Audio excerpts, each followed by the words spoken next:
E aí pessoal, tudo bem? Aqui é o professor Rogério Bonfá, mais uma dica aqui para a Oficina do Estudante. Na verdade, aqui é uma reflexão sobre um tema muito batido, tá? Que é a nossa linha do tempo. A ideia é problematizar essa linha do tempo. No caso, algo que vocês já estão acostumados, a linha do tempo tradicional em história, ela subdivide os períodos históricos em pré-história, Idade Antiga, Idade Média, Moderna e Idade Contemporânea. No caso, gente, a primeira coisa a pensar nisso, que isso aqui não é uma verdade absoluta não, viu? É só uma interpretação de alguns historiadores, principalmente começando com os renascentistas e iluministas do século XVIII, para tentar transformar de forma mais didática o estudo de história, ou seja, para passar o conhecimento de forma mais sistematizada. Então isso aqui não é uma verdade e, pelo contrário, apresenta muitas dificuldades. Vamos dar uma olhada aqui, gente. Algumas coisas que a gente tem que trabalhar em relação a essa linha do tempo. Entre as coisas, olha aqui. É óbvio, gente, que isso daqui é uma visão interessada, uma visão cristã sobre os acontecimentos. Dá para perceber aqui. Antes de Cristo, depois de Cristo.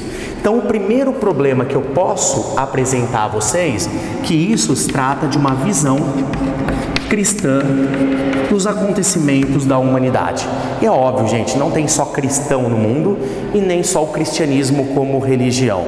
Nós temos islâmicos, judeus, hindus, e essa coisa aqui não faz menor sentido para eles. Então, o primeiro problema é uma visão cristã dos acontecimentos. Outra coisa, se a gente parar para pensar, esses historiadores que eu falei, principalmente iluministas do século XVIII, eles vão escolher algumas balizas históricas, ou seja, alguns pontos de referência. Dá uma olhada aqui, 4000 a.C. é a invenção da escrita. O mais interessante da nossa análise vem para cá, 476 d.C., queda de Roma, capital do Império Romano do Ocidente. Aonde fica? Europa. Se você pegar aqui 1453 d.C., é a queda de Constantinopla, capital do antigo Império Bizantino ou Império Romano do Oriente. Se for ver, tudo bem, hoje é Istambul, tem uma parte asiática, mas fica principalmente sob a influência europeia. E o mais clássico, 1789, Revolução Francesa, também na Europa. Então dá uma olhada, são acontecimentos que interessam não a todas as culturas, não a todos os povos, mas principalmente é uma visão, vou reproduzir aqui, ó, uma visão eurocêntrica de história, ou seja, são os europeus que estão sendo contemplados com isso daqui. E uma última coisa que é muito perigosa no estudo de história é o perigo do anacronismo.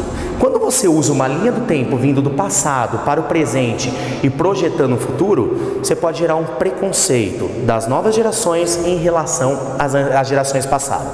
Eu sempre dou um exemplo muito claro na minha aula. Se a gente pegar e colocar um homem aqui da pré-história, vamos supor aqui, ó, o homem da pré-história, e eu pedir para comparar o homem contemporâneo, o homem do dia de hoje, geralmente a maioria das pessoas vão falar que esse homem é superior a esse. Gente, isso não tem como saber. Na verdade, essa linha do tempo gera uma falsa, vou colocar aqui, ó, falsa ideia de progresso linear. Como assim? É falso isso, parece que quem está no passado sempre é pior de quem está no presente ou no futuro. Na verdade, não é assim que a gente estuda história.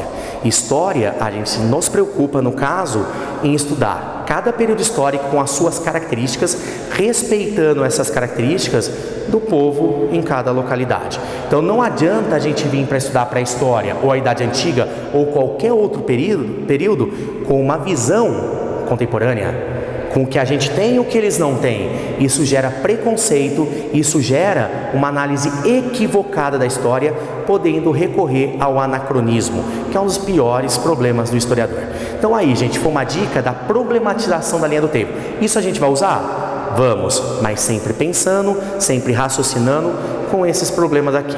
Obrigado, tá? Bom vestibular aí.